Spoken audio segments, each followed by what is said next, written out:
se rendre belle ou même encore affiner leur silhouette ou même enrichir leur garde-robe, les femmes n'hésitent pas à se rendre dans un salon de coiffure, une salle de soins esthétiques ou de sport ou même un prêt-à-porter. Pourtant, ces lieux tant prisés par la gente féminine sont en train de devenir ou sont même déjà devenus des lieux de prédilection pour les affairages, comme disent nos voisins ivoiriens, commérage, comme ça se dit chez nous.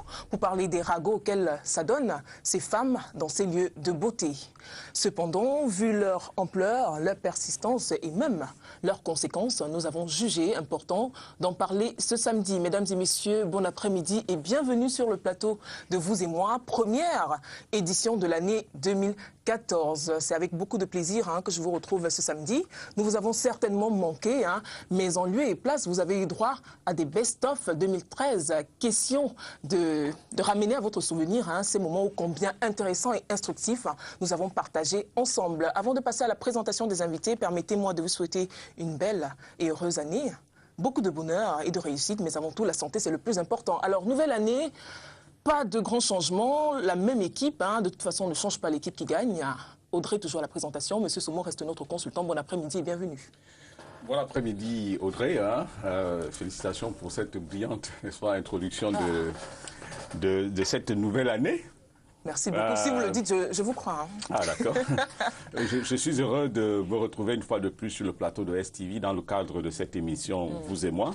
L'année qui s'achève, pour moi, est une année forte.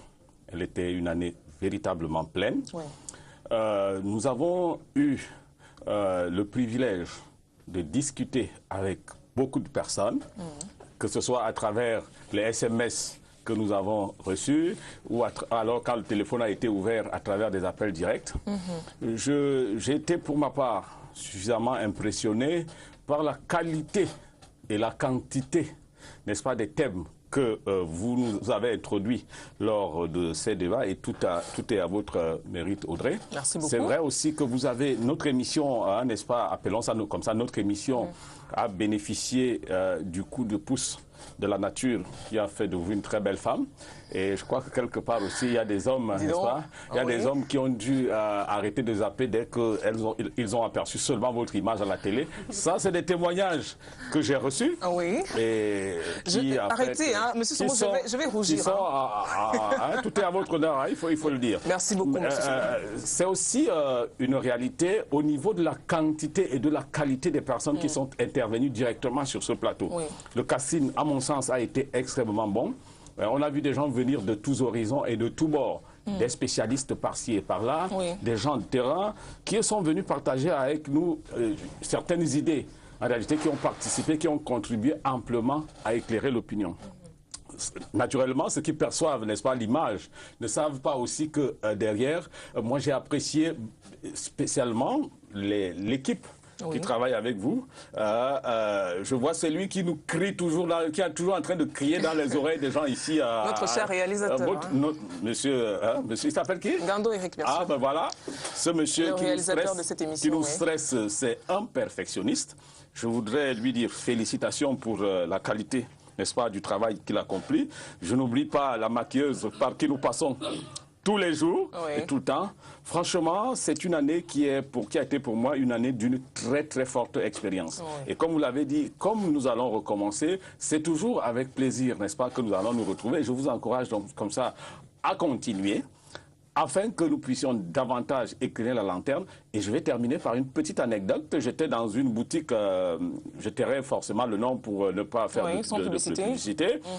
Alors, il y a un couple français qui est arrivé, de médecins, qui sont arrivés, ils m'ont trouvé dans la boutique, et dès qu'ils m'ont aperçu, c'est comme s'ils étaient devant le bon Dieu. Alors, ils m'ont sauté dessus tous les deux, ils venaient retirer l'argent dans un distributeur tout à côté.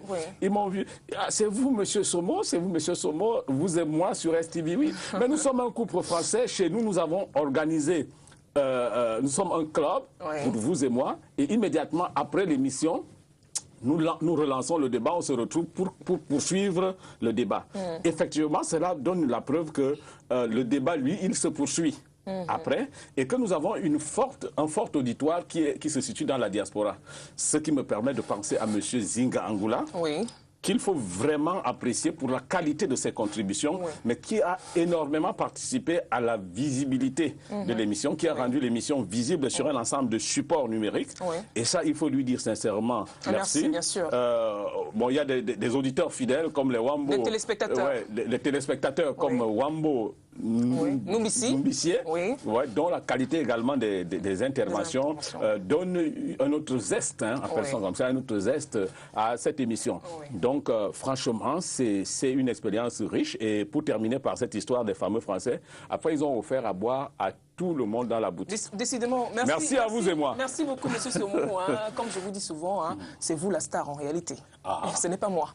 Donc, merci pour cette espèce de bilan que vous avez essayé de dresser. Je vais présenter l'autre panéliste qui est avec nous sur ce plateau, Sylvie Ekobé. Bon après-midi, bienvenue. Bon après-midi, Audrey. Bon après-midi, M. Somon. Merci, Sylvie. Alors, on a une troisième invitée qui va nous retrouver dans quelques instants, mais avant, on va entrer de plein pied dans notre débat. Commençons par lever un pan de voile sur le mystère de notre thème cet après-midi. Lorsqu'elles se retrouvent, que se disent-elles? Et s'il s'agissait des femmes, quand elles se retrouvent, que se disent-elles?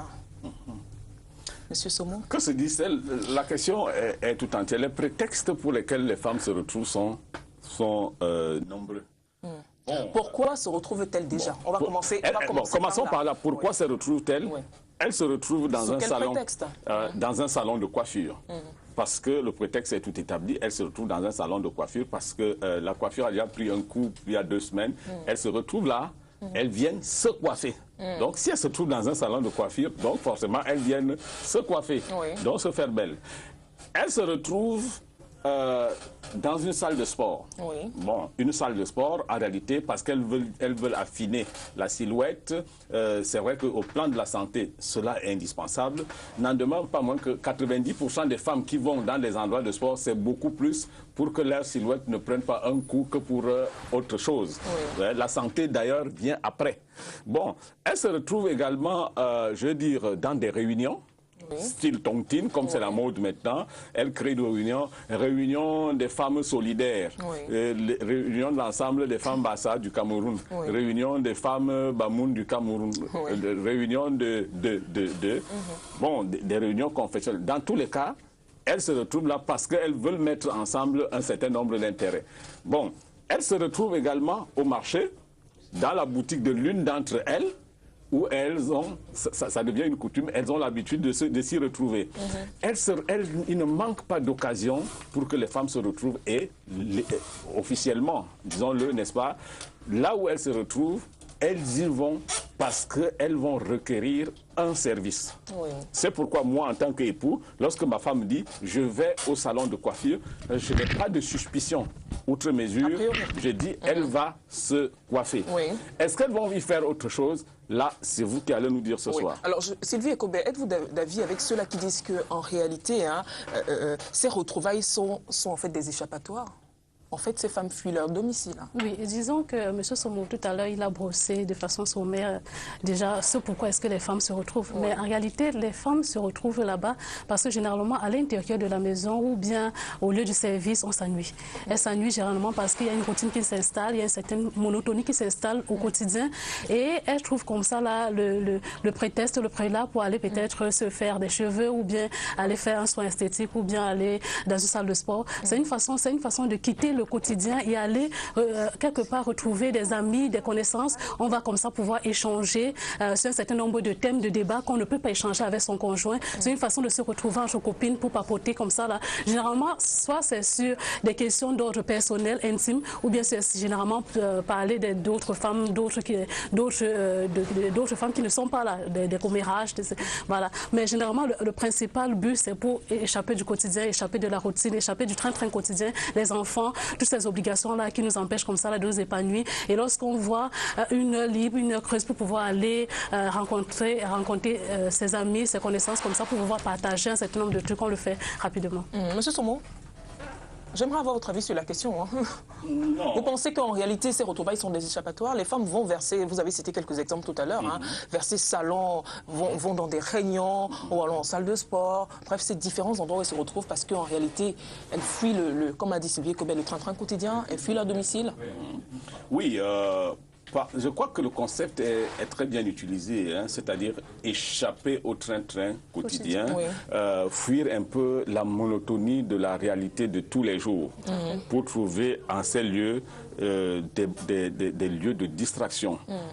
Mais pas seulement des lieux de distraction, mais aussi et surtout des lieux de défoulement où elles vont dans le sens d'une certaine catharsis individuelle. C'est-à-dire que la femme à la maison, comme d'ailleurs tout le monde, vit incontestablement un certain stress qui est lié, quel que soit ce qu'elle perçoit, ce qu'elle reçoit, quel que soit le niveau d'encadrement dont elle bénéficie à la maison, il va de soi qu'à tout moment, elle est avide du changement. D'abord, les femmes ne sont que cela, des personnes jamais satisfaites, toujours à la recherche de quelque chose de nouveau. Les femmes seulement? C'est comme ça qu'elles sont, les femmes, c'est-à-dire qu'elles sont en permanence à la quête de quelque chose. Bon, vous lui avez donné tout l'argent qu'il faut, elle trouve que... Vous pouvez prendre un salon de coiffure, vous mettez à l'intérieur de votre maison. Elle va trouver que les coiffeuses qui viennent ne sont pas suffisamment performantes, elle va aller rechercher cela ailleurs. Vous allez lui donner tous les instruments de sport possibles à la maison, elle va quitter pour aller au parcours Vita, où elle croit trouver des personnes avec qui non seulement elle va s'échanger, bref, elle va faire ce qu'on appelle une forme d'exhibition de sa personne, car la femme ne se mesure en réalité qu'en étant dans une forme de concurrence avec l'autre. Elle réajuste sa robe, elle réajuste sa coiffure dès lors qu'elle a vu la coiffure de l'autre femme à travers un miroir. Donc, ces moments sont ceux pour lesquels la femme se met véritablement en évidence et réalise sa féminité. C'est pourquoi elle doit donc partir de la maison où elle semble qu'elle est beaucoup trop limitée pour se découvrir véritablement par rapport à l'autre. Et ces milieux, semble-t-il, sont les mieux indiqués. Et si ces milieux, alors ces lieux étaient en réalité des forats, c'est-à-dire des endroits où elles se retrouvent pour papoter, pour parler de tout et de rien, de leur intimité, de leur vie familiale. Qu'en pensez-vous? Oui. En fait, l'expérience, je ne sais pas si un jour vous invitez quelqu'un qui est dans ces milieux, qui tient ces milieux, type salon de coiffure, type de sport, et si un jour on pouvait mettre ce qu'on appelait un enregistreur là-dedans, vous allez comprendre que ce qu'elles se disent là-bas défie toute compréhension. C'est-à-dire que c'est à peine si elles ne le disent pas comment ça se passe avec leur conjoint la nuit. Bon, alors, vous comprenez que véritablement, ça devient un forum au cours duquel elles partagent et apprennent. Elles partagent et apprennent. Elles disent, c'est là où elles échangent l'expérience en matière de séduction. C'est là où elles partagent l'expérience en matière de cuisine, en matière de beauté. Donc finalement, comme vous l'avez dit, c'est des forats, c'est-à-dire que des lieux où elles échangent, où elles s'éduquent, elles se forment et se projettent par rapport à ce qu'elles vivent à la maison. Leur intimité, en ce moment, ne représente absolument rien. Puisqu'en général, la femme qui y va, on ne sait pas qui est son mari. Pauvre mari qui est à la maison, en réalité, on l'a déchiré là-bas dans un salon de coiffure. Il n'est au courant. Il retrouve sa vie exposée. Mais exposée. Voilà, mon gars, il n'est pas très performant. Est-ce que c'est... On lui dit non, pour qu'il soit performant, voici ce qu'il faut faire. Et toi, comment tu fais? Moi, je fais comme ça, comme ça. Ça, c'est le temps. Et elles font la tête dans le casque. Pauvre femme, pauvre diable, comme on a dit. C'est impressionnant. Vous n'allez pas dire ça, monsieur Soumou. Impressionnant, les femmes. Vous avez des femmes qui vont certainement réagir sur ce plateau. Sylvie Ekobé. En fait, dans ces milieux-là, elle se livre véritablement. Il n'y a pas de secret. On parle même c'est vous qui l'avez dit, c'est pas moi. On parle même de son intimité. Oui, j'aimerais dire qu'en réalité, lorsqu'elles y vont, lorsque nous y allons, généralement c'est parce qu'il y a un mal-être profond. Ce sont des personnes, ce sont des femmes généralement qui vivent des détresses, qui ont des problèmes. Mais comme généralement dans notre société, on ne connaît pas encore la culture des spécialistes. On ne va pas directement, lorsqu'on a un problème, on se rend pas directement chez un spécialiste. On se dit, bon, on va arriver, lorsqu'on sera en train de se faire les ongles, se faire les pieds et tout. On va profiter pour pouvoir discuter, pouvoir avoir l'avis de l'autre, peut-être sur un plan sexuel ou bien sur une panne sexuelle, sur un problème précis que notre mari ne fait pas. Et pourtant que si on avait cette culture-là, l'important c'est de dire que les problèmes intimes, les problèmes du foyer ne doivent pas concerner l'autre, ne doivent pas concerner la voisine, ne doivent pas concerner comme ça une cliente dont on n'a aucune connaissance, on ne connaît parfaitement pas cette personne à qui on se confie. Donc il est impératif que lorsque on a ce genre de soucis, qu'on se dirige directement chez un spécialiste. On n'a pas à divulguer sa vie privée comme ça là, dans un salon de coiffure ou bien dans un salon d'esthétique, ça ne se fait pas. Mais c'est ce qui est généralement pratiqué, c'est ce qu'on rencontre généralement. On arrive là, c'est pour se défouler, c'est pour parler des problèmes de la maison, c'est pour parler de l'éducation des enfants. C'est une sorte de thérapie en fait. C'est une sorte de thérapie. Oui. Emma et Banda, bon après-midi et bienvenue. Merci. Vous pouvez parler. Hein. Merci. Alors, je vais rappeler aux téléspectateurs qui nous regardent que vous êtes propriétaire d'un salon de coiffure. Emma Fashion, c'est bien ça? Ouais. Voilà. Alors, dites-nous, hein, on a souvent entendu dire que les femmes vont dans des salons de coiffure pour y régler des comptes. Vous confirmez? Déjà... Vous qui êtes propriétaire, hein, vous êtes propriétaire d'un salon de coiffure, alors dites-nous comment ça se passe. Voilà. Comment se comportent généralement vos clientes? Voilà. Bonjour déjà à tous les téléspectateurs de STV. Oui. Et merci de m'avoir invité, vraiment c'est un honneur pour moi. Et parlant de salon de coiffure, les femmes ne se retrouvent pas forcément, comme vous dites, pour régler les comptes. Les femmes viennent d'abord dans les salons de coiffure pour se rendre belle, parce que la femme, elle aime se sentir belle. Et généralement, quand une femme se rend dans un salon de coiffure, elle peut rencontrer quelqu'un d'autre, peut-être qu'elle connaît, peut-être qu'elle ne connaît pas, et instinctivement, elle se met à... La coiffeuse est en quelque sorte comme un mini-psychologue. C'est-à-dire, elle est là pour écouter. En fait, je ne sais pas si ça se passe comme ça ailleurs, mais chez moi, c'est un peu ça. Donc, quand une femme vient faire ses cheveux, en même temps, elle a besoin d'une oreille. Elle veut qu'on l'écoute. Elle veut qu'on l'écoute.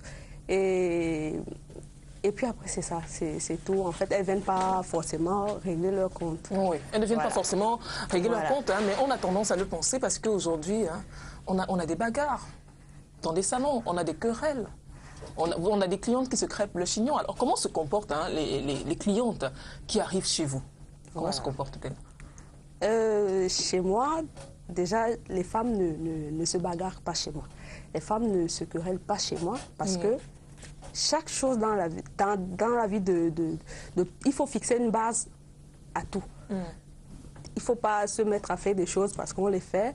Une femme, tu viens chez Emma Fashion, tu viens faire tes cheveux, tu ne viens pas faire des problèmes. Maintenant, si tu rencontres une autre cliente qui te met mal à l'aise ou alors une amie, ou je ne sais pas où, tu t'arranges.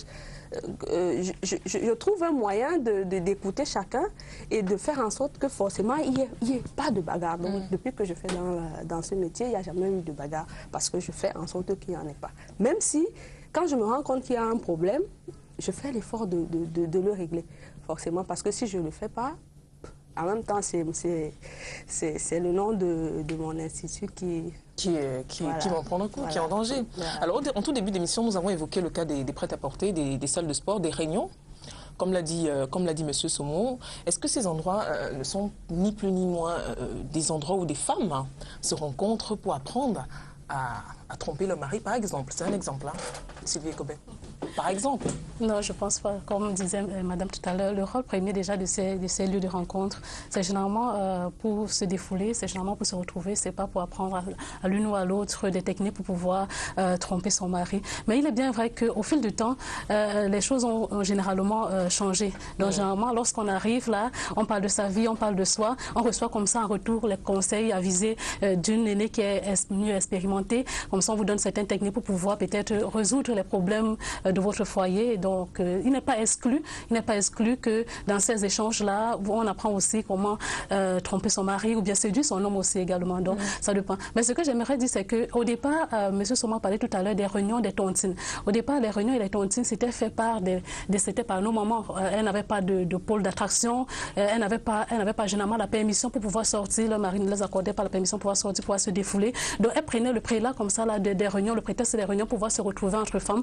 Ce qui devient de moins en moins fréquent maintenant parce que les jeunes filles n'ont pas trop tendance à s'associer en réunion, en collectivité, parce qu'elles ont déjà une vie épanouie, une vie professionnelle assez remplie. Donc, le week-end, c'est généralement pour se détendre, pour se relaxer, pour se reposer. Mais avant, c'était le cas, c'était généralement pour quitter le quotidien. Les femmes se disaient, c'était comme un prétexte. Il fallait sortir de la maison, j'ai ma réunion samedi, j'ai ma réunion dimanche, pour pouvoir aller comme ça, retrouver ses copines et pour pouvoir discuter d'un ensemble de trucs. Mais généralement, ce n'est pas forcément, M. Somo, certainement, il va me contredire. C'est un exemple, hein, M. Somo. Oui, mais ce n'est pas généralement pour apprendre des techniques comme ça pour pouvoir être infidèle à son partenaire.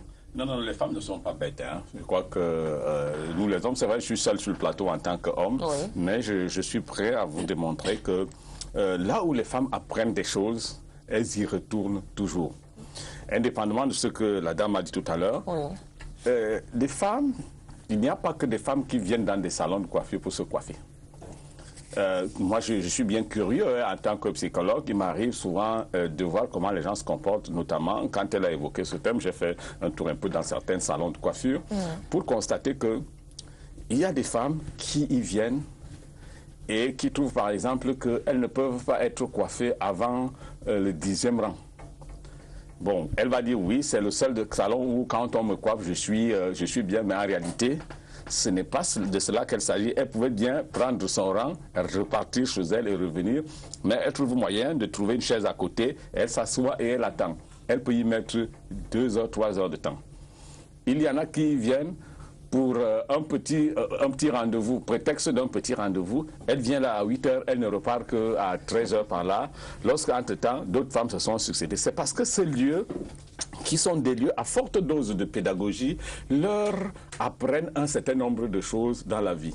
Il y en a qui ne sont probablement pas satisfaites par ce qu'elles vivent dans leur foyer. Le mari n'est pas répondant. Elle estime qu'après avoir entendu des femmes dire des choses dans ce salon de coiffure, sûrement que si j'évoque ce problème, elle ne viendra pas sûrement vous dire, écoutez, mon mari, je ne suis pas satisfaite, je fais comment ? Elle vous dit, copine, tu sais, il y a tel autre qui se plaint que son mari, c'est ceci, c'est cela. Et vraiment, elle m'a demandé de lui apporter des conseils, je ne sais même pas quoi faire. Non, va lui dire, c'est des enseignements qu'elle apprend. Et elle dit, bon, maintenant, il y a quelqu'un qui me fait la cour. Depuis, lorsque je vais au marché, il y a quelqu'un qui me fait la cour. Qu'est-ce que je dois lui dire? C'est là-dedans qu'elle trouve des réponses appropriées. Comment je dois me comporter pour que mon mari ne soit au courant de rien du tout? C'est là-bas qu'elles apprennent ce genre de choses. En dehors, lorsqu'une femme ne travaille pas, par exemple, les femmes qui ne travaillent pas, regardez leur emploi de temps. Elles vont très rapidement au marché, généralement plus ou moins débraillées. Hein? Elles sont plus ou moins débraillées, très vite fait, très vite revenues. Mais où est-ce qu'elles passent le plus de leur temps? C'est dans les salons de coiffure. Parce que dès qu'elle a fini de faire la cuisine, paf, maman est où? Elle est allée au salon de coiffure. Vous allez l'y retrouver. Elle n'est pas dans le casque, elle est assise là, en train d'échanger. De quoi parle-t-elle? Elle ne parle au centre des débats, il n'y a qu'un seul et un même problème. Quand ce n'est pas un problème de beauté, c'est une affaire de mon mari a fait ceci, mon petit copain a fait cela. On a une propriétaire de salon de coiffure qui va nous dire... Hein. Toujours, elle ne peut pas démentir. Vous confirmez les propos de M. Somo, on va voir. Généralement, ça se passe comme ça. Leur conversation tourne autour... Non. Déjà, vous avez dit, une femme, elle s'habille vite fait, elle va au marché débrailler, ensuite elle rentre vite fait, elle s'habille bien, elle passe à ça. Non, ça c'est vraiment... je ne connais pas beaucoup de femmes dans mon salon de coiffure qui le font. Quand une femme vient dans un salon de coiffure, c'est pour faire ses cheveux. Elle ne vient pas perdre le temps, rester papoter avec les autres. Ça, c'est qu'elles ne le font pas. Du moins que je sache, hein, il n'y en a pas beaucoup. On va dire que votre salon est exceptionnel. Hein. Il n'y a jamais eu de bagarre entre les clientes, jamais pas de querelle. Vous ne voulez quand même pas que maintenant. Non, mais c'est... Maintenant. Oui. Une femme, pendant qu'elle patiente, parce qu'il peut arriver, elle peut venir, elle se retrouve au 10e rang, comme vous dites, il peut arriver qu'elle accepte de patienter, parce qu'elle ne peut pas peut-être rentrer à la maison et tout. Entre-temps, il y a une autre femme qui est là. forcément, elles ne peuvent pas rester comme ça. Elles vont forcément papoter. Elles vont s'ennuyer. Ouais. Il faut qu'il y ait... Il faut qu'elles échangent. Maintenant. Mais qu'est-ce que disent-elles? C'est ça le plus important. C'est pas forcément mon mari a fait ci, mon mari, parce que une femme ne peut pas aller raconter à une inconnue ses problèmes comme ça. Elle peut raconter à sa coiffeuse parce qu'elle a confiance en sa coiffeuse, elle connaît sa coiffeuse. Je vous arrête, madame. Non, excusez-moi. Non, on va permettre... Permettez-le moi. Non, je ne vais pas permettre. Monsieur Somon, on va permettre... Non, je vous assure que c'est Elle va terminer et après vous allez pouvoir vous expliquer. Monsieur Somon, Emma et Banda, au secours les hommes, je suis seul sur le plateau. Elle ne va pas dire forcément, ah mon mari il est ici. Il y en a peut-être, mais c'est pas comme vous dites. Oui. Elle ne va pas se retrouver face à une inconnue et se mettre à raconter sa vie. Non, elle va se mettre... elle va raconter sa vie, peut-être à sa coiffeuse, qui a l'obligation de ne pas divulguer, de ne pas rapporter ça à quelqu'un. La coiffeuse est en fait comme... La tête de la coiffeuse est un peu comme une rivière. En fait, elle doit encaisser. Exactement. Ouais. Elle te raconte, ça doit sortir. Ce qui ne peut pas sortir, eh bien, ça doit passer. Tu ne dois pas prendre pour aller raconter à l'autre que « Ah, la femme que tu voyais m'a dit ceci, elle m'a dit cela. » Non. Bon, maintenant, il peut y avoir des débats. Elle va pas forcément dire que c'est mon mari, il est comme ci, mon mari, il est comme... Non, elle va dire « Ah, je connais quelqu'un, un monsieur qui est comme ça, vraiment, vraiment. » Mais c'est pas son mari. Ouais. Vous voyez dans quel sens je veux aller. C'est rare de voir une femme qui... Vous ne pouvez pas, monsieur, vous retrouver dans un espace public et commencer à dire « ma femme, elle a fait ci, ma femme, elle a fait ça ». Non, non, c'est pas possible. Vous pouvez dire « je connais une femme, j'ai vu une femme quelque part qui a fait... » Voilà, voilà. Monsieur Somon, je suis bien amusé, madame, parce que vous savez à qui est-ce qu'on se confie le plus sans courir le risque que l'information ne retourne à celui qui est concerné? À un étranger. À un inconnu. Ouais. C'est-à-dire que la femme livre son secret, mais alors tout son secret à une inconnue. Elle ne le fera jamais à quelqu'un qu'elle connaît parce que l'information va arriver à celui, aux oreilles de qui ça ne devrait jamais arriver. C'est pourquoi dans un salon de coiffure, dès qu'elle entre, elle a vu quelqu'un qui se trouve, qui est là, une autre femme qui est là, qui est sûrement peut-être patiente, comme vous avez dit, mais dont elle ne connaît ni d'identité ni de quoi que ce soit. Elle est sûre qu'en se confiant à cette personne, ce secret, ça restera entre les deux. Dans tous les cas, il n'y a pas de chance qu'il se retrouve une prochaine fois, ni vu ni connu, basta. Mais l'autre lui aura apporté la réponse exacte qu'elle veut. Oui, elle peut utiliser des subterfuges, comme vous avez dit tout à l'heure, mais en réalité, en parlant de quelqu'un d'autre, c'est son propre sujet qu'elle évoque. C'est son problème. Oui, mais voilà, c'est réel. Donc, vous ne pouvez donc pas dire qu'en réalité, elles ne viennent pas se confier. Je vous dis, et elle a bien dit, c'est une forme de thérapie qu'on trouve dans ces milieux. Elle vient charger d'un certain nombre de problèmes, les femmes, quand elles viennent dans le salon de coiffure. C'est-à-dire qu'il y en a même qui vont au salon de coiffure 2-3 fois par semaine. Moi, j'ai souvent posé la question. Qu'allez-vous faire 2-3 fois dans un salon de coiffure? Non, c'est qu'en réalité, au-delà de l'aspect esthétique, il y a autre chose. En réalité, 80% de la vie d'une femme tourne autour de son intimité. C'est clair. Et dans les échanges qu'elles ont entre femmes, il y a deux choses fondamentales. Quand elles ne parlent pas de beauté, les femmes, elles vous parlent d'intimité. C'est les deux éléments autour desquels les femmes spéculent chaque fois qu'elles ont l'occasion de se retrouver ensemble. Non, elles ne parleront jamais politique. Elles vont dire que non, ça ne regarde pas. C'est de ça qu'il s'agit. Assez particulière. Vous avez une perception, vous avez un carnaval, elle ne parle que de sa vie intime, elle ne parle pas de politique. Il y a des femmes qui parlent de politique, il y a des femmes qui sont extrêmement intéressées par la politique, qui sont intéressées par d'autres choses que de parler de leurs enfants, de leur foyer ou bien de leur mari. Vous n'allez pas me dire que toutes les femmes passent le temps à parler de leur... Voilà, il y a des femmes politiciennes. Ouais. En fait, il y en a plein. Je ne vais pas citer, il y en a plein au Cameroun des femmes politiciennes. Alors, essayez de recadrer, de recentrer les femmes justement dans il y en a. Et quand elles font de la politique, dans des milieux où on fait de la politique, les femmes s'imposent très bien. Je parle des femmes quand elles sont entre elles. Il faut qu'on soit très bien, on sache exactement de quoi nous parlons. Non, les femmes peuvent mener toutes sortes d'activités.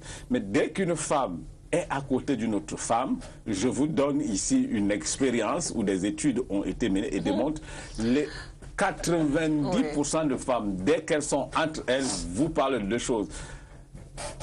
Lorsque vous arrivez ici et que vous rencontrez Audrey, vous savez vers où son regard va? Votre coiffure. elle va vous parler de votre coiffure. Bon, après, quand elle va lancer une blague, c'est votre gars, comment il va. Bon, après, on verra les autres choses après. Ça c'est vous qui le dites, hein. C'est comme ça. Alors, Sylvie Kobeyen, une sagesse, hein, voilà, j'y suis arrivée, qui prétend que lorsque les femmes se retrouvent, cela augure des problèmes. Partagez cet avis?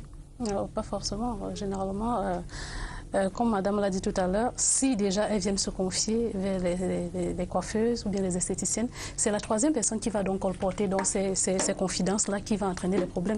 Mais ce n'est pas forcément que lorsque deux femmes se rencontrent, il y aura des problèmes. Mais c'est qu'est-ce qu'on s'est dit et qu'est-ce que l'autre a pris pour aller dire à l'autre. Lorsque on a confié un certain nombre de choses à une personne ou bien une coiffeuse et que lorsque nous ne sommes pas là, le lendemain, on revient et on voit que notre vie privée ou bien ce qu'on a dit à la veille à la coiffeuse se retrouve comme ça, là, étalé en plein jour. Ça veut dire qu'il y a un problème. Ça veut dire que, comme je disais tout à l'heure, il y a, on ne sait pas réellement où est-ce qu'on va se confier, on ne sait pas à qui est-ce qu'on va se confier. Il n'est pas nécessaire, lorsqu'on a des problèmes d'ordre privé, lorsqu'on a des problèmes avec son partenaire ou lorsqu'on a des problèmes avec ses enfants, on n'arrive pas à trouver la bonne manière pour pouvoir les éduquer, ou bien lorsqu'on a un certain nombre de problèmes d'ordre intime.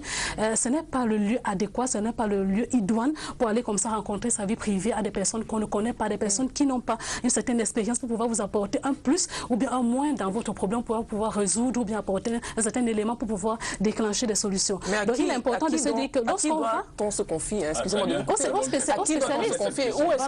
Où doit-on aller et à qui doit-on se confier vu qu'on n'a pas de spécialiste? Non, il y a des spécialistes. Monsieur Somo qui est là, c'est un psychologue, il y a des spécialistes, mais le problème c'est une question...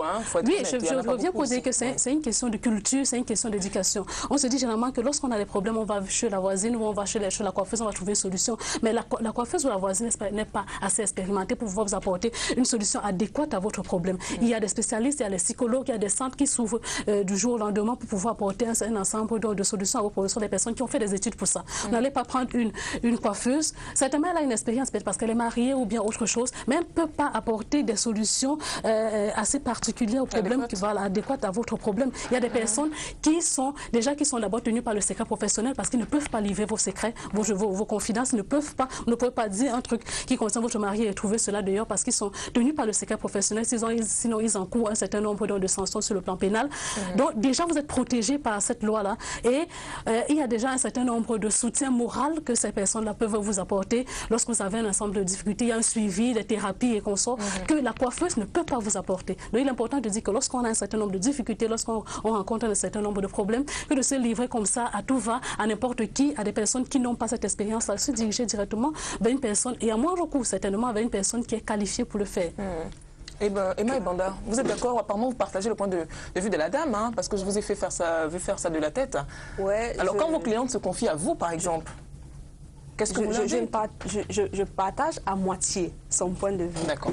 Dans ce sens que il est important d'aller si on a des problèmes, il est important d'aller se confier, d'aller voir un spécialiste, un psychologue. Par exemple, monsieur là, il est psychologue. Et puis, je pense pas qu'il prenne 1 million de francs pour recevoir les gens. Il est important d'aller rencontrer les psychologues. Et maintenant, la coiffeuse se retrouve là malgré elle. Elle n'a pas choisi de jouer ce rôle, non. Je suis sur vos cheveux. En même temps, on vient au salon de coiffure se relaxer, se mettre à l'aise. Quand on s'assoit, tout ce qui est là, ça sort. Qu'on le veut ou pas. Maintenant, la coiffeuse doit être apte. Elle doit faire en sorte que tout ce que vous lui racontez ne sorte pas. Que ça ne doit pas être un lieu de... Non. Elle doit être capable de gérer les humeurs et les problèmes de toutes ses clientes. C'est un peu ça le rôle d'une coiffeuse. Elle vous écoute. Elle n'est pas forcément obligée de vous donner un conseil. Hein. Non, ce n'est pas son travail. Parce que c'est d'écouter. Voilà, elle vous écoute, c'est tout. Vous n'allez pas venir me dire, ah mon mari, tu sais ma fille, vraiment une femme qui est mariée depuis 20 ans, elle vient me dire à moi, je pense pas que je sois mariée depuis 20 ans, mon mari, il a fait 5 enfants dehors avec une maîtresse, ça c'est des problèmes quotidiens. Oui, quotidien, oui. Voilà, je ne saurais pas quoi lui dire, qu'elle aille voir un spécialiste. Maintenant, si elle veut me dire pour que j'écoute, bon, peut-être je peux lui donner mon avis. Et même mon avis, je ne suis pas obligée de lui donner mon avis. Hein. Vous écoutez beaucoup plus. Hein. Mon devoir, c'est d'écouter et de la mettre à l'aise. je finis de faire ce que j'ai fait et elle s'en va. Maintenant qu'elle aille voir des spécialistes, c'est pourquoi je disais, je suis d'accord à moitié, mais la coiffeuse, la femme ne se confie pas forcément à une coiffeuse parce qu'elle veut. Non, oui. C'est naturel. Parce qu'elle a besoin d'en parler. Vous avez dit quelque chose d'important tout à l'heure. Hein. Voilà. Vous avez dit que lorsque la femme, puisqu'on est on parle des salons de coiffure, lorsque la femme s'assoit dans un salon de coiffure, s'installe dans un salon de coiffure, qu'elle le veut ou non, elle parle. Voilà. Alors ça veut dire que les femmes ne savent pas tenir leur langue. Monsieur Somo? Oui, avant que je n'arrive là, je voudrais dire que si madame, c'est de cette façon qu'elle traite ses clientes, oui, elle va gagner beaucoup plus de clientes en se prenant autrement. Voilà. Ces femmes qui viennent et qui vous exposent leurs difficultés ou les problèmes auxquels elles sont confrontées, c'est très important qu'elles ressentent, qu'elles trouvent auprès de vous une oreille attentive. Exactement. Comment est-ce qu'elles vont savoir que c'est une oreille attentive? C'est par certains acquiescements que vous avez et par le partage que vous manifestez, l'intérêt que vous manifestez à ce qu'elles sont en train de dire. C'est-à-dire de temps en temps, vous les reprenez, vous leur racontez à peu près une histoire de quelqu'un d'autre qui est comme celle qu'elle est en train de rencontrer. Oui. Et à la fin, elle voudrait que vous lui donniez ne serait-ce qu'un conseil qui pourrait, d'une façon ou d'une autre, être appliqué ou non. Mais dans tous les cas, si ce n'est pas le cas, en réalité, dans une forme de continuité entre ce qu'elle sent au plan psychologique et dans la corrélation avec ce qu'elle a physiquement, elle peut par la suite constater que la coiffure n'est pas celle qu'elle attendait, elle n'est pas belle. Mais par contre, si en même temps, elle a trouvé une oreille attentive, c'est déjà une forme de thérapie. Oui. En psychologie, la plus grande thérapie, c'est la parole et l'oreille qui écoute cela. Ouais. Donc, dans ce cas, soyez non pas des machines qui transforment l'architecture d'une tête, mais en réalité, des êtres humains établis qui partagent amplement et totalement les préoccupations de vos clientes. Elle a l'obligation d'écouter sa cliente. Mais comment votre cliente sait que vous l'écoutez? Mais vous participez, vous dites, elle dit, ah mon mari, vous dites, ouais maman, comment... vous n'êtes pas obligé de donner votre avis, parce que, je veux vous dire, monsieur, il y a des femmes qui prennent mal. Par exemple, elle vient vous dire, ah mon mari m'a trompé, mon mari il a fait ci. Vraiment, il vous a trompé? Non. Je peux lui dire, pourquoi? N'accepte pas ça. Pourquoi il te trompe? Pourquoi? S'il y en a qui le font. Et si il y en a qui le font? Ben oui. Mais attendez, je suis... Voilà. Vous venez me dire, mon mari m'a trompé, hein, et il m'a trompé avec la voisine en plus. Moi, je vais vous dire pourquoi. N'accepte pas ça. Tu le renvoies. Alors, tu vas demander le divorce. Non. Ça ne doit pas être ça le rôle d'une coiffeuse. Non. Elle vous écoute, elle vous dit, ah d'accord, oui, il y a une autre dame qui s'est plainte de telle autre. Si vous pouvez, vous lui donnez un conseil. Si vous êtes sûr et convaincu que ça l'aidera. Maintenant, vous n'allez pas vous mettre à donner des conseils aux gens comme ça.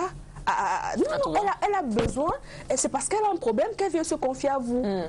Si vous n'êtes pas sûr de l'aider, ne lui donnez pas votre avis. Tout simplement. Non, de ce point de vue, je suis tout à fait... Je partage cette vision des choses avec vous, mais je voulais tout simplement attirer votre attention sur la nécessité que vous avez, n'est-ce pas, d'avoir une formation qui ne soit pas seulement la formation de coiffeuse, mais d'écouter, voilà, et de manifester votre intérêt pour ce que votre cliente elle dit. Là-dessus, on est parfaitement d'accord. Alors, il semble, dans la plupart des cas, je ne vais pas généraliser, Emma et Banda, dans la plupart des cas, que les tenancières de ces espaces jouent un rôle fondamental dans ce phénomène de commérage en entretenant les intrigues, des fois, entre leurs clientes. Elles sont elles-mêmes à l'origine de ces commérages-là dans leurs espaces. Peut-être, mais... Mais pas vous, en tout cas. Chez moi, non. Bien sûr, vous l'avez dit depuis l'émission. Voilà. Sylvie Ekobé. Oui, je pense que certainement, parce que lorsqu'on va dans des instituts de beauté, les centres de coiffure, il n'y a pas un mois, une semaine où les femmes ne s'échangent pas peut-être des querelles ou bien ne s'échangent pas des coups de poing, donc c'est fréquent. Mais généralement, ce sont généralement des tenanciers de ces espaces-là qui sont à l'origine des prises de tête qu'il y a entre les crépages de chignons qu'il y a entre les clients, parce qu'elles reçoivent des confidences ici et puis elles transmettent ailleurs et voilà, elles vu comme ça. C'est comme ça que lorsque les deux clients se rencontrent donc, et puis ça fait clash. Oui. Monsieur Soumon. Oui. Emma et Banda, vous avez réagi encore? Monsieur Soumon, vous allez prendre la parole juste après. J'ai dit tout à l'heure que la tête de la coiffeuse doit être un peu comme une rivière, qui laisse couler tout. Elle ne doit pas recevoir des informations de X pour aller transférer. C'est pas ça, ça doit pas être ça. Une coiffeuse qui le fait ne sait pas ce qu'elle fait dans un salon de coiffure. Elle devrait changer de métier. Tu écoutes et tu restes tranquille. Ce que tu ne veux pas écouter, tu fais semblant d'écouter, mais tu n'écoutes pas. Si on te demande après, ah, qu'est-ce que j'ai dit? Tu dis, ah, tu disais, ben, n'écoute pas pour aller rapporter. Sinon, ton salon de coiffure va devenir comme un champ de bataille. Moi, j'en connais où il y en a des bagarres. Tous les jours, il y a des courelles. Elle en sait quelque chose, madame. Ah oui? Ah, elle a bagarré dans un salon? Non, pas elle. Non, pas elle. Elle a vécu. Voilà. Enfin, des scénarios, ouais. Voilà. Oui, je crois qu'il y a que chaque tenancière de ce type d'endroit développe des stratégies pour entretenir sa clientèle. Bon, probablement qu'elles se disent Chez certaines, c'est des intrigues. Hein? Oui, mais ces intrigues sûrement sont entretenues volontairement par des tenancières pour entretenir justement la clientèle. C'est-à-dire pour sédentariser en quelque sorte la clientèle. Vous voyez, quand une cliente vient et que vous lui confiez un secret. Il y a une dame qui est passée ici l'autre jour qui m'a dit X ou Y chose. Du coup, il se crée entre elle et la cliente un certain lien de confiance. Et du coup, elle se dit, bon, pourquoi pas? Chaque fois qu'elle a besoin, qu'elle n'ait même pas besoin de se coiffer, c'est déjà sa petite copine, elle peut déjà venir là parce qu'elle est sûre d'avoir l'information qu'elle recherche. Oui. Et comme elles sont sûres que, en fait, c'est une latéralité qui ne se joint pas dans une forme de triangle, c'est-à-dire qu'elle prend chez elle, elle transmet chez l'autre, elle est sûre qu'en restant vectrice, ça partira toujours de l'autre vers elle avant de rechuter et jamais les deux à la fois. Donc, en entretenant ce type... que l'information, c'est aussi le pouvoir, la personne qui détient l'information. Effectivement, puisqu'elle est détentrice d'une information et que les clients savent qu'elle détient cette information, elles reviennent presque toujours et constamment. C'est une stratégie commerciale en réalité qui est une exploitation de l'information, n'est-ce pas, pour la sédentarisation ou pour la multiplication de la clientèle. Dès qu'une cliente est venue une seule fois, ce qu'elle a reçu, ce qu'elle y a reçu comme information fait que plus tard, elle a toujours envie de revenir. Donc, c'est une arme qui se développe malheureusement dans ces endroits. Mais c'est bien aussi, hein, pour nous les hommes, ça nous fait énormément de bien de savoir que dans ces milieux, des femmes se bagarrent et quand elles reviennent à la maison, les habits tout déchiquetés, il y a quand même de quoi converser, de quoi animer un après-midi, une soirée, une nuit. Qu'est-ce qui s'est passé dans le salon? Tu sais, il y a ma copine telle qui allait dire... Est-ce que ça vous intéresse, vous les hommes? Ça nous intéresse bien parce que toi, l'homme dans ton petit coin, tu te marres bien et puis voilà. Les histoires de femmes. Hein? Oui, les histoires de femmes. Voilà de quoi il s'agit, les histoires de femmes. Ça nous fait bien marrer. Et surtout, ça nous prépare quelque part à dire à la femme, ok, je t'avais dit que... Alors, peut-être que le soupçon que tu avais que c'est dans ce salon de coiffure qu'elle au sortir du salon de coiffure qu'elle rencontre souvent le voisin. Bon, peut-être qu'à partir de ce problème, tu pourras davantage maîtriser ta femme. C'est pourquoi les tenanciers de salons de coiffure ne devraient pas développer cette stratégie-là. Celle dont vous avez parlé tout à l'heure, c'est-à-dire reprendre l'information d'ici pour raconter là-bas, elle ne devrait pas. Mais vous ne pensez pas, c'est une arme qui va forcément se retourner contre elle et contre quelqu'un. Vous ne pensez même pas qu'en réalité, la solution serait de ne même pas écouter? Parce qu'en écoutant, on risque de tomber dans le piège de... De répéter plus tard à quelqu'un d'autre? On peut ne pas écouter.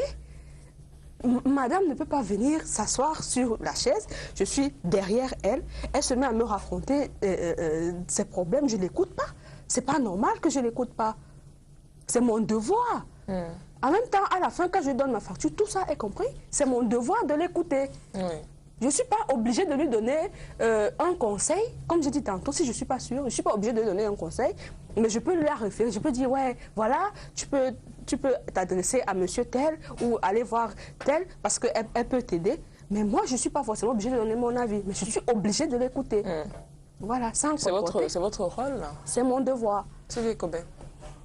Mais il y a aussi que si vous ne voulez pas écouter le client, vous pouvez mettre les casques. C'est impoli. Il y a des façons de faire. La coiffeuse, c'est-à-dire que vous êtes coiffeuse, c'est la tête qui vous intéresse. Pourquoi vous ne mettez pas un casque? Si vous le faites, vous allez perdre voilà. de votre clientèle. Voilà. Donc, vous me confortez dans la position qu'en vérité, ce qu'elles viennent chercher là, ce n'est pas la beauté qu'elles viennent chercher. Elles viennent exposer leurs problèmes, elles viennent entretenir certaines intrigues. Elles viennent vous parler de la voisine qui vient demander le sel à la maison tous les jours. Elle vient vous dire ce qu'elle ne peut pas dire avec ce qu'elle va partager avec son mari à la maison, ainsi de suite. C'est ça. Si on fait bien son travail, les clientes ne partiront jamais ailleurs. Non, certainement. Les clientes ne viennent, vous avez dit tout à l'heure, je crois les dames, vous avez dit que les femmes, lorsqu'elles se rendent dans un salon de coiffure, pour parler de salon de coiffure, c'est d'abord pour se faire belle. Voilà. Oui. Ce n'est pas pour autre chose. Oui, la mission première, le rôle premier des salons de coiffure, c'est déjà d'abord de rendre les femmes belles. Lorsqu'une femme se dirige comme ça vers un salon de coiffure, c'est parce qu'elle veut certainement avoir une certaine culture, une certaine coiffure ou bien un style que le salon de coiffure, certainement qui est même près de chez elle, n'a pas. Regardez peut-être le marché central. Il y a les femmes qui quittent de Bonamoussadi ou bien encore plus loin pour aller au marché central. Ce n'est pas certainement pour essayer comme ça là, de rencontrer leur vie avec ces femmes-là, mais c'est parce que ces femmes-là, elles ont un certain doigté, elles sont professionnelles, elles ont une certaine touche à elles que peut-être les salons de coiffure n'ont pas. Donc, généralement, le but premier... Ne me convaincre qu'une femme qui habite Bonamoussadi traverse Aquanor, Teido, Bali, je ne sais pas moi quoi, Mbopi et tout cela, donc bon, qui sont des quartiers, par exemple, pour aller trouver une coiffeuse qui est au fin fond de Bonabéry parce que c'est elle qui a le doigté, l'esthétique. C'est justement la raison pour laquelle je disais que vous faites une caricature de la femme. C'est là où elle retrouve le club d'amis avec lequel elle s'assied. Et généralement, elle s'appelle au téléphone. On se retrouve au salon à quelle heure? Et elles se retrouvent au même moment ensemble alors qu'elles savent qu'elles ne peuvent pas être prises au même moment. Vous savez des choses, hein? Mais c'est de cela qu'il s'agit. Je vais vous dire, peut-être vous ne le savez pas, les femmes n'aiment pas se coiffer près de chez elles. Ah, ça c'est clair. Parce que ce qu'elles vont dire dans ce salon va se répercuter directement à la maison, c'est à côté, c'est ça? Ce dont on est en train de parler, parce que la voisine qui a le salon de coiffure connaît son mari, connaît ses enfants, connaît sa famille. Mais si elle allait donc seulement pour se faire belle, si elle allait seulement pour se... Qu'est-ce qu'elle redoute alors? Qu'est-ce qu'elle redoute du salon d'à côté? Si elle allait seulement pour se faire belle, si ce n'est que ça. Et pour se faire belle et pour se relaxer, en fait. Et pour se détendre, pour se relaxer, pour se défouler, si jamais elle a des problèmes, pour plein de choses. Maintenant, si elle va à côté de la maison et que par mégarde, elle sort ce qu'il ne fallait pas. Elle dit, ah, mon mari, il m'a fait ci aujourd'hui. C'est la voisine qui est la coiffeuse. Et forcément, si elle n'est pas très forte et très subtile dans sa manière de faire, elle ne pourra pas. Elle va le rapporter à quelqu'un et ça va créer tout un problème dans tout un quartier. Vous imaginez? C'est pourquoi les femmes vont très loin. Je souhaite qu'on s'accorde sur une chose. Oui. Et je ne sais pas pourquoi vous dites une chose et vous ne voulez pas l'admettre. Elles ne vont pas dans des salons de coiffure pour se faire belle. Elles vont dans des salons de coiffure pour se défouler, pour se dire un certain nombre de choses. C'est pourquoi elles ne vont pas dans le salon de coiffure à côté de la maison parce que cela peut se répercuter dans leur foyer. Elles vont faire tout ça en même temps. Elles vont d'abord, la mission première c'est se faire belle. Le reste accompagne. Le reste c'est juste comme un ajout, un plus. C'est pour pouvoir discuter, bavarder, mais le rôle premier c'est parce qu'on va se faire belle. Pourquoi est-ce qu'on n'y va pas chaque jour? On va le samedi parce qu'on a travaillé dans la semaine. semaine, on veut se reposer, on veut se relaxer. Et lorsqu'on arrive, on se fait les cheveux en même temps. Comme madame disait, on essaye comme ça là, de papoter un peu et puis c'est tout. Mais la question que j'aimerais poser à M. Somo, c'est que la même chose que les femmes font, on va dans les salons de coiffure, c'est pareil pour les hommes qui vont dans les débits de boissons. Oui, ils vont dans les débits de boissons pour parler des femmes. On va prendre l'avis de l'homme de la rue. Salon de coiffure. On va revenir, si vous voulez, il n'y a pas de souci. Salon de coiffure, lieu de beauté ou nid de commérage. Je vous propose de regarder cet élément et nous on se retrouve juste après. Le Vox Pop. Ils passent plus leur temps là-bas à parler des autres, ou parler d'eux plutôt. C'est plus un lieu pour aller se coiffer, parce qu'il y a une personne qui peut arriver juste pour assister l'autre pour se coiffer, mais juste pour parler. Les salons de coiffure aujourd'hui, c'est un lieu pour faire le commérage, pour parler des hommes. Il ne faut même pas certainement envoyer ta femme, sauf si tu as mieux suivi ce salon de coiffure. Parce qu'on va la dire, bon, mon mari me donne 15 000, 45 000 pour me coiffer. Pourquoi tu es venu te coiffer avec 5 000? Vous voyez qu'après ça, ça ne doit pas changer, ça va apporter beaucoup de troubles dans le mariage. Moi, je pense que c'est un peu mitigé comme réponse. Hein. Donc, vous avez à la fois des gens qui sont là uniquement pour avoir des nouvelles des derniers potins du quartier ou quoi que ce soit. Vous avez aussi des gens qui viennent s'asseoir pour passer le temps. Donc vraiment, c'est un lieu à la fois de rencontre, d'échange et c'est aussi un lieu de commérage. Hein.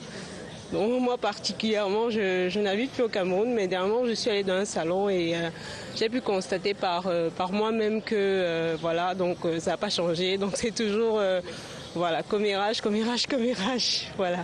C'est là où le fan doit être bête, pas le plat de Congo ça. Pas comprendre, non.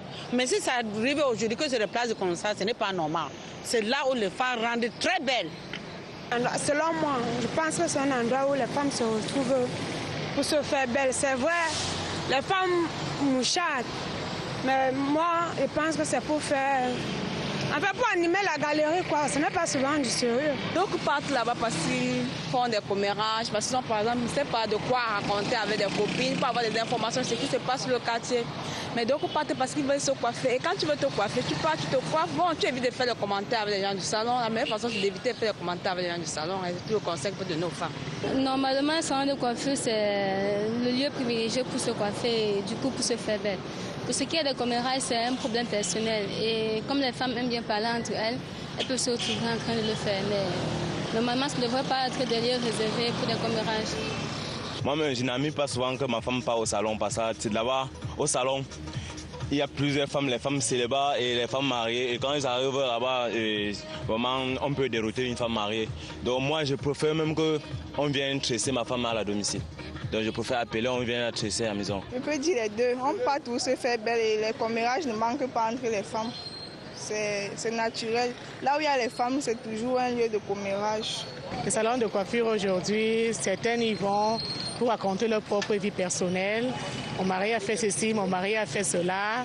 Ma voisine, ce qu'elle a porté aujourd'hui et tout. Mon avis à moi, ce n'est plus ce qui existait auparavant, quoi. Ce qui était les salons de coiffure à l'époque. So, it depends on the individual, you know.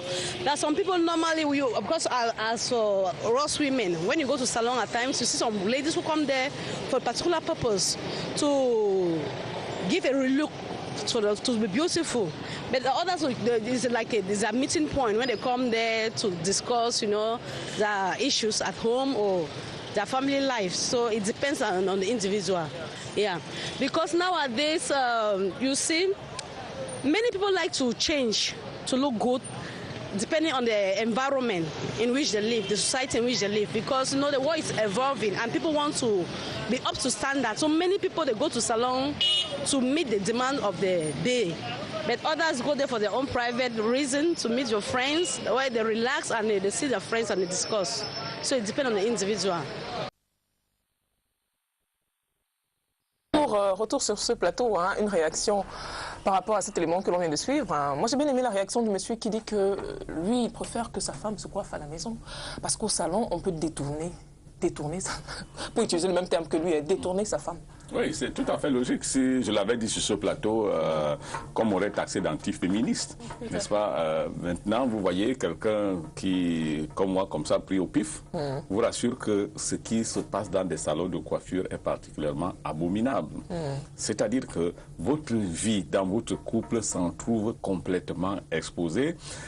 C'est le lieu où on parle de tout, sauf de ce qui a trait à la beauté.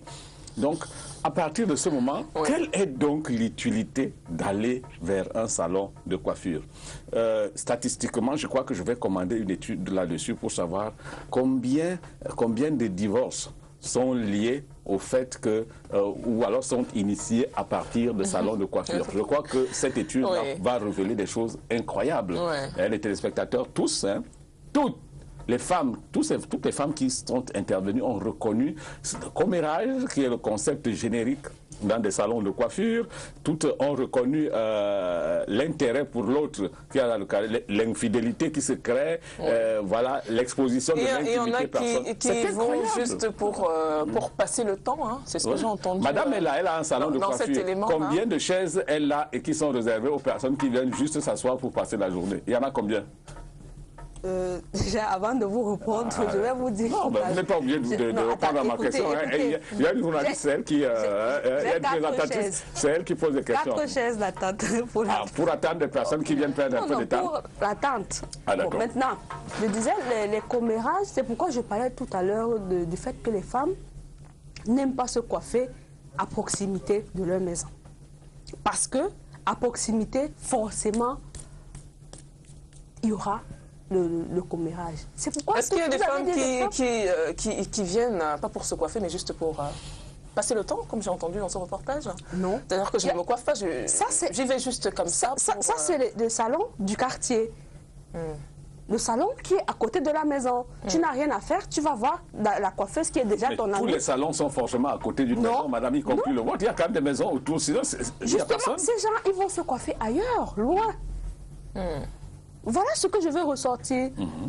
Les femmes n'aiment pas se coiffer à côté de leur maison. Cela n'enlève pas le fait ou ne proscrit pas le fait que lorsque les femmes arrivent dans un salon de coiffure, et c'est justement pour ça qu'elles ne restent pas à côté de la maison, au salon d'à côté de la maison, parce qu'elles ne vont pas pour se faire belles. Elles vont parce qu'elles ont des choses à dire. C'est pourquoi elles ne vont pas dans le salon d'à côté. Admettons-le. Qu'elle aille dans un salon à Bonabéry, à Bonaprisé ou n'importe où, loin de chez elle, en fait, elle y va parce qu'elle a des choses à dire aux gens. Elle a des choses à écouter. Et peut-être pour se faire belle aussi. Si elle n'avait rien à dire, si elle n'avait que sa beauté à faire... Vous ne pouvez pas dire qu'elles ne vont pas se coiffer, puisqu'elles ressortent de là avec une coiffure, une nouvelle coiffure. Donc peut-être elles vont se faire belles, mais aussi pour papoter. Monsieur Somo, il semble que ces espaces permettent à celles qui les fréquentent de se faire une beauté, mais aussi d'entretenir une espèce de santé mentale. Expliquez-nous. Oui, la santé mentale. Nous avons dit que les ménages dans lesquels les femmes vivent sont une source de beaucoup de frustration, de beaucoup de stress. Au-delà de stress, il y a plein de pathologies qui sont latentes au sein du couple, dans des maisons, et qui demandent à la femme un certain bol d'air et d'aération pour l'être. Et justement, le temps qu'elle met, c'est le détail que madame a oublié, le temps qu'elle met dans un taxi pour aller dans son salon de coiffure, constitue pour elles un autre moment de respiration. Elles vont le plus loin possible pour faire le trajet le plus long possible question de trouver. Donc, ce qui veut dire que forcément, au sein du ménage, il y a monsieur qui est peut-être infidèle, donc elle a relevé une certaine dose d'infidélité. Il y a peut-être qu'elle n'est pas totalement satisfaite sur le plan matériel. Il y a un certain nombre d'insatisfactions, des choses comme ça. Mais la femme ne trouve pas toujours à l'intérieur de son ménage l'interlocuteur qu'il faut pour aborder les problèmes auxquels elle est confrontée.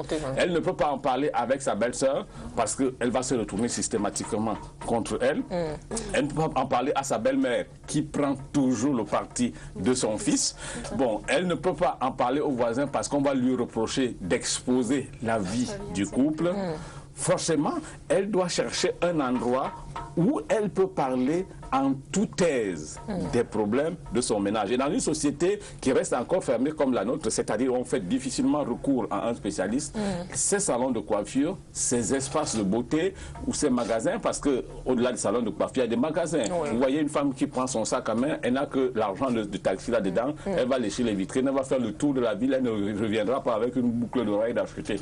Mon Dieu, qu'est-ce qu'elle y allait faire? Elle y trouve ici des moments de respiration. Elle s'arrête quelque part, elle se fait draguer par un homme. Et à cet homme, elle lui raconte tout ce qui concerne sa vie. Et l'homme lui donne quelques conseils. Ils échangent même parfois le numéro de téléphone. Et puis quand vous rentrez chez vous, vous rappelez la même femme le lendemain, elle ne vous prend plus au téléphone. En fait, elle vous a utilisé pour... elle avait besoin de parler. Oui, elle avait besoin au plan thérapeutique, n'est-ce pas, de ressortir un certain nombre de frustrations qui étaient refoulées en elle. Les salons de coiffure, les espaces de beauté, en fait, sont des lieux pour se rétablir, pour se refaire une certaine santé au plan mental. Voilà.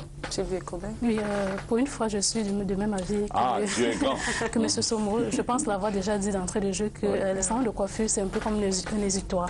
C'est un échappatoire. Lorsque les femmes se rendent dans un salon de coiffure, ces espaces où vont les femmes, ces espaces où vont les femmes, voilà, que ce soit des espaces de sport et consorts, c'est comme une bouffée de chaleur. Lorsque peut-être il y a des frustrations, lorsqu'il y a un train-train de vie quotidien qui s'est installé, lorsqu'il y a une routine, lorsque généralement elles n'ont pas, comme M. Somo l'a dit, en face d'elle une personne qui est prompte à répondre à leurs problèmes ou bien à dialoguer ou à communiquer, il y a un manque de communication qui s'installe. Elles ne peuvent pas aller chez la voisine, elles ne peuvent pas aller dans la belle famille chez les amis parce que généralement le mari va être au courant le lendemain. Donc lorsqu'elles se rendent dans ces espaces-là, c'est une façon, c'est une thérapie, c'est une autre forme de comme ça là, de exorciser leurs démons, exorciser leurs problèmes, trouver comme ça une oreille attentive, peut-être ces coiffeuses-là, trouver peut-être un professeur de sport qui va être à l'écoute peut-être pour quelques heures, 30 minutes ou 15 minutes, pour voir comme ça apporter un certain nombre de réponses aux problèmes ou bien aux problèmes qu'elles ne trouvent, aux solutions qu'elles ne trouvent pas, une façon de trouver des solutions aux problèmes qu'elles ne trouvent pas déjà à la maison parce qu'elles n'arrivent pas comme ça à entretenir un dialogue franc et ouvert avec le partenaire, de peur peut-être que ce dernier soit, il se sent offusqué ou bien il n'a pas cette oreille-là, il n'a pas ce temps-là pour pouvoir comme ça là être à leurs soins, pour pouvoir suivre leurs problèmes. Donc lorsque le dimanche ou bien le samedi arrive, c'est une joie de prendre comme ça ses affaires pour aller chez la coiffeuse pour pouvoir comme ça là exposer en même temps ses problèmes et se coiffer. Je voudrais compléter juste, Audrey, si tu permets, qu'en réalité, au-delà des salons de coiffure, on a parlé beaucoup des lieux de sport. En fait, vous faites de temps en temps, vous faites un petit crochet autour Parcours Vita, par exemple, n'est-ce pas? Il semble qu'il y a des femmes à qui on a révélé qu'en tenue de sport, elles sont particulièrement belles. Et, bon, par ailleurs, quand je dis des choses ici, on dirait que vous surprenez, des choses que vous connaissez, vrai ou faux. Et vous savez, une femme prend la pleine mesure de sa beauté d'elle-même lorsqu'elle se fait faire la cour par les hommes. C'est clair qu'une femme à qui on ne fait pas la cour, elle commence à se remettre en question. Elle se remet en cause. Et des espaces comme ça, où des hommes peuvent lui faire la cour, c'est très important pour son équilibre mental. C'est-à-dire qu'elle est rassurée pour l'assurance de soi. Elle doit aller dans un espace comme Parcours Vita. Allez-y, allez-y donc. Vous allez voir des femmes qui ne peuvent pas faire un seul atelier. On va prendre, voilà. On va prendre la téléspectatrice. Oui, allô, bonjour madame. Bonjour. Oui, comment vous appelez? C'est par rapport à l'émission STV là. Oui, vous êtes en direct. Allez-y, on vous écoute. Je disais tantôt que... Oui. Quand une femme a affaire chez elle, n'est-ce pas? Oui. Elle ne peut pas se déplacer de très long ou aller à Bonaparte ou quoi que ce soit. Donc apprenez à occuper vos femmes depuis la maison. Parce que quand une femme est occupée, elle ne peut pas se déplacer n'importe comment ou n'importe comment pour dire qu'elle passe. Quand elle n'a rien à faire, elle doit toujours se déplacer pour aller faire ses conneries, peut-être trouver ses intérêts là-dedans. Oui. C'est par rapport à ça que je vous appelais. Merci beaucoup, madame. Merci d'avoir apporté votre contribution à ce débat. Monsieur Somo, les hommes, occupez vos femmes. Ça va éviter qu'elles se retrouvent dans ces endroits-là. Alors, j'avoue que je suis sans arbre pour cette observation. De plus en plus, oui, c'est un argument. C'est massue comme argument. Oui, de plus en plus, les hommes fréquentent ces mêmes endroits. On a parlé des salles de sport, des salles de soins esthétiques, salons de coiffure. Mais rarement on entend parler de bagarre ou de querelle. Est-ce que le commérage est spécifique aux femmes? Est-ce que ce phénomène-là de commérage est spécifique aux femmes? On a quelqu'un en ligne. Allô? Oui, allô, bonjour, madame. Bonjour. Comment vous appelez? Oui, allô, bonjour, madame. Bonjour. Comment vous appelez? Moi, Jackson. Oui, on vous écoute. On voulait apporter votre contribution à ce débat? Oui, c'est pour dire que les femmes, en fait, se retrouvent pour la plupart des temps pour faire les commérages. Et puis là, on dit plus souvent que les femmes, quand on confie un secret à une femme, c'est qu'on a mis le pied en route, on s'est caché en route et on a mis le pied en route. Donc pour moi, je me dis que les femmes n'arrêtent pas leur langue. Elles parlent beaucoup. Oui. Merci beaucoup. Ça sera tout? D'accord, ça sera tout. Merci beaucoup. Bon après-midi à vous. Les femmes ne savent pas tenir la langue. Hein. C'est ce que le téléspectateur dit. Alors, est-ce que le phénomène de commérage est exclusif aux femmes? Oui, le phénomène de commérage. Je vois ma voisine d'en face qui commence à secouer la tête dès qu'on parle de... Mais effectivement, vous voyez, avant qu'on aille dans le Vox Pop, Sylvie Colbert disait déjà que c'est comme ça que les hommes se racontent. Effectivement, quand les hommes se retrouvent autour d'un pot, ils ne parlent pas seulement du pot, ils n'étancent pas seulement la soif. Ils font étalage de leur nouvelle conquête. Ils échangent un certain nombre d'expériences et dans les 3/4 de temps, c'est vrai que régulièrement, c'est les problèmes de femmes qui sont au milieu. Mais la différence avec les femmes, c'est que rarement, des hommes vont mettre un autre homme au centre de leur débat en termes de celui-ci est comme ça, celui-là est comme ça. Non.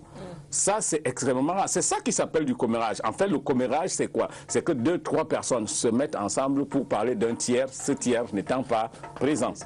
Voilà ce que le commérage est. Et ça, ce n'est pas l'apanage des hommes, c'est généralement l'apanage des femmes parce que les femmes s'affirment de façon comparative. Ça, c'est naturel chez la femme. C'est-à-dire que la femme n'estime qu'elle est belle que par rapport à 2 choses. Premièrement, parce que des hommes lui font régulièrement la cour. Et deuxièmement, parce que lorsque les hommes lui font la cour, elles prennent l'ascendance sur d'autres femmes avec qui elles pensent être véritablement en concurrence directe. C'est comme ça que les femmes sont constituées. Ça ne peut donc pas être posé un problème pour les hommes parce qu'un homme, quand il regarde ce qu'il a sur lui, il s'en fout pas mal de ce que l'autre homme a. Mais les femmes, elles regardent. Les hommes ont d'autres problèmes, vous voulez dire? Exactement. Les hommes ont d'autres préoccupations qu'en réalité, que les femmes n'ont pas.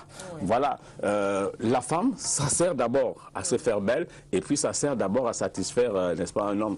Bon, je ne dévalue pas la femme. Vous n'avez pas réduit la femme à ça. J'aimerais avoir l'avis des dames. Hein. Oui, j'aimerais dire que je suis à chaque fois toujours assez surprise. On va prendre le téléspectateur d'abord. Allô? Allô? Oui, allô, bonsoir, monsieur. Oui, madame, j'appelle pour intervenir et pour dire à monsieur qu'il y a les hommes qui sont... Allô? Oui, on vous écoute, hein, vous êtes en direct. Oui, je suis Panga à Manfé. Oui, on vous écoute, allez-y. J'ai dit, je voulais rappeler à monsieur Somo qu'il y a des hommes qui sont diables, qui font le Congo, ça plus que les femmes maintenant. Actuellement, les hommes font le Congo, ça au même titre que les femmes. Oui. Il est parti, disons. C'est très étonnant parce que c'est un homme. Hein. C'est un homme qui le dit, c'est pas une femme qui le dit. Ça dépend justement parce que c'est l'exception qui confirme la règle. Je disais tout à l'heure que je suis toujours à chaque fois surprise de la façon, la vision selon laquelle M. Somo a de la femme. Il a une vision assez particulière, généralement que je ne partage pas tout à fait, de la femme. Il a une façon de la caricaturer. C'est une femme qui aime les problèmes, c'est une femme qui aime le commérage. Voilà, il ne résume que la femme a un certain nombre. Voilà, il résume que la femme a un certain nombre de trucs, c'est peut-être 2 ou 3. Voilà, il n'a pas une certaine vision assez large de la femme, une femme qui est assez intellectuelle, une femme qui est fière de ce qu'elle est, qui est assez responsable, qui s'aime d'abord elle-même avant le regard de l'homme. Parce que lorsqu'il dit que la femme ne s'identifie ou bien ne se sent heureuse, bien ne se sent voilà, elle ne sent belle que parce qu'un homme l'a accostée, voilà, l'a fait la course, il y a un problème assez important là. Une femme ne se sent pas réellement belle parce qu'un homme l'a fait la course. Une femme se sent déjà belle parce qu'elle-même, elle a un certain nombre de potentialités qu'elle essaie de dégager. Et puis, déjà, elle se sent belle. Elle se sent belle, pas parce que plusieurs hommes l'ont fait la cour, mais la qualité, lui ont fait la cour, autant pour moi, mais la qualité de l'homme qui l'a approché. Ce n'est pas le nombre qui est important, mais qui te fait la cour. C'est ce qui est important. Ce n'est pas tous les hommes. On ne va pas être content parce que tous les hommes... Non, je ne suis pas d'accord avec vous, M. Somo. Ce n'est pas la quantité d'hommes qui font la cour à une femme qui font sa beauté, mais c'est la qualité. Non, bon, ok, je suis d'accord avec vous. Non, c'est pas, M. Somo, c'est pas le fait. C'est pas le fait pour une femme d'être accostée. C'est pas le fait pour une femme d'être accostée au quotidien. On parle de la femme qui n'est pas sûre d'elle. Oui, la femme qui n'est pas sûre d'elle, qui n'a aucune identité. Une femme qui n'est pas sûre d'elle, une femme qui n'a aucune identité, une femme qui n'a aucun respect pour elle, une femme qui n'a aucune personnalité. Si elle est belle, forcément, elle serait accostée par des hommes. Si ce n'est pas le cas. Et là, quand vous parlez de beauté, vous parlez de la beauté physique, il y a une autre forme de beauté qui est assez importante. Une beauté intérieure, une beauté intellectuelle, une beauté qui est plus profonde que la beauté physique qu'on voit. La femme ne se sent pas forcément belle parce qu'elle est accostée au quotidien par des personnes qui n'ont aucun intérêt. Non, elle se sent belle parce qu'elle a un certain nombre de valeurs, elle dégage quelque chose, elle se dit qu'elle a un certain potentiel qu'elle peut apporter à la société. Elle a une forte estime d'elle. On va donner la parole à Emma Ibanda, oui. Une femme ne se sent pas belle forcément parce qu'on la connaît, comme madame. Parce qu'on lui fait la cour. Parce qu'on lui fait la cour, mais... Moi, par exemple, je me sens belle. Je suis sortie ce matin, je suis belle, je me sens belle. J'ai mes cheveux à ras comme vous, mais je suis sûre que je suis belle. Mon mari ne m'a même pas vu sortir. Voilà. Aucun homme ne m'a... Exactement, mais je suis sûre que je suis belle. Il y a un homme si vous êtes une femme belle, il y a un homme qui vous fait la cour tous les jours, c'est votre mari. C'est d'abord ça. C'est sûr que si vous finissez, en sortant ce matin, si votre mari vous avait vu, et vous avez dit, oh, ben cette tenue-là, vous vous serez remis automatiquement en doute. Et de deux, c'est justement parce que vous êtes venu ce matin en voiture, je vous mets au défi. Quittez d'ici là tout à l'heure, au sortir de l'émission, partez du bas de l'immeuble là, arrivez au niveau du rond-point 4e, appelons-nous au téléphone, vous me direz combien de personnes vous ont fait la cour. Si vous pensez que vous êtes belle. Et quand vous êtes belle, vous inspirez, c'est-à-dire que vous créez des ondes attractives sur vous et des hommes qui vous croisent ont très très envie de vous aborder. Et quand vous ne vous sentez pas belle, que ce soit de l'intérieur qu'au plan physique, eh bien vous envoyez des ondes négatives et repulsives. Des hommes vous abordent ou ne vous abordent presque jamais. C'est de ça qu'il s'agit. Une parenthèse parce qu'en fait ce n'est même pas le débat. Alors on tire vers la fin de ce débat, mais avant, quels conseils pouvons-nous donner aux femmes afin que ces espaces servent à ce pourquoi ils ont été conçus et que les femmes se disent ce qu'elles sont en droit de se dire. Je commence par vous, M. Somo. Bien, je crois que... pour les femmes.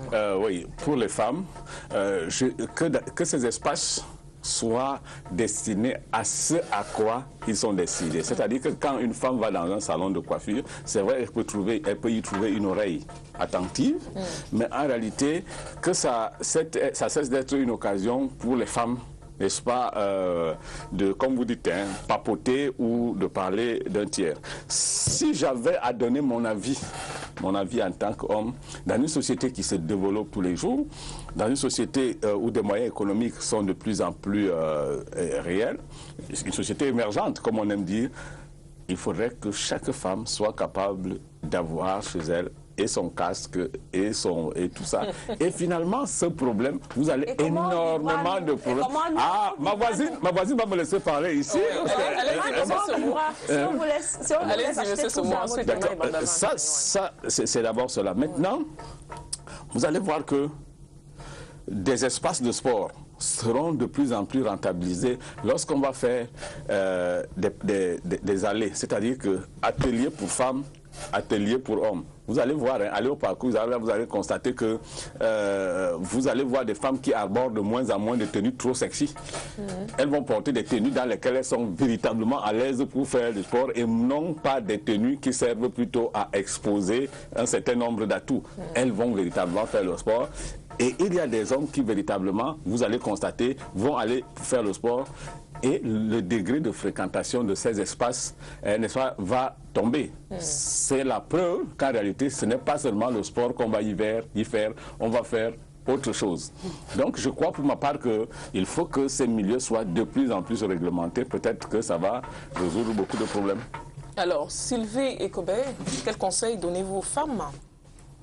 Disons que le rôle premier déjà des salons de coiffure, bien de ces espaces-là, de sport, voilà, institut beauté et consorts. Ces espaces ce sont des espaces de détente, ce sont des espaces comme ça pour trouver une bouffée de chaleur, pour pouvoir comme ça la quitter, fuir le quotidien.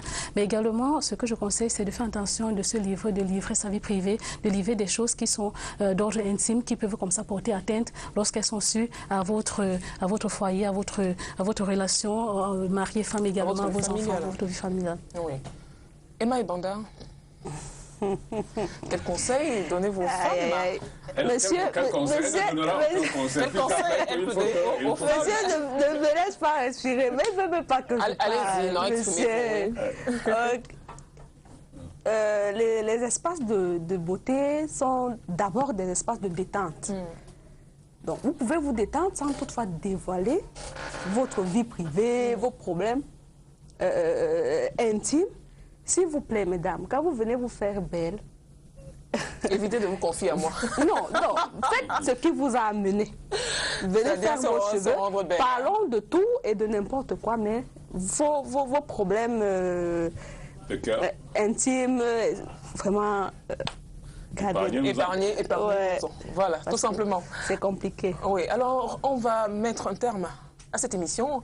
Merci, chers panélistes, M. Somo, Sylvie Ekobé, Emma et Banda, d'être venus sur ce plateau. Je voulais tout simplement dire bonne année à M. le sous-préfet de l'arrondissement de Nitoukou, qui est un fidèle téléspectateur de cette émission, qui nous fait l'honneur, une autorité de ce genre qui nous fait l'honneur de nous suivre tous les samedis. C'est un prénom, je dis M. le sous-préfet.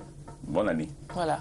Ok, donc on se retrouve samedi prochain. La rediffusion de cette émission, c'est le lundi lorsqu'il est 4h et à 17h le même jour. Et le jeudi à 16h. On se retrouve samedi prochain à 13h dans ce même studio avec un nouveau thème. D'ici là, portez-vous bien. Bon week-end à tout le monde et surtout, pas d'excès. À bientôt.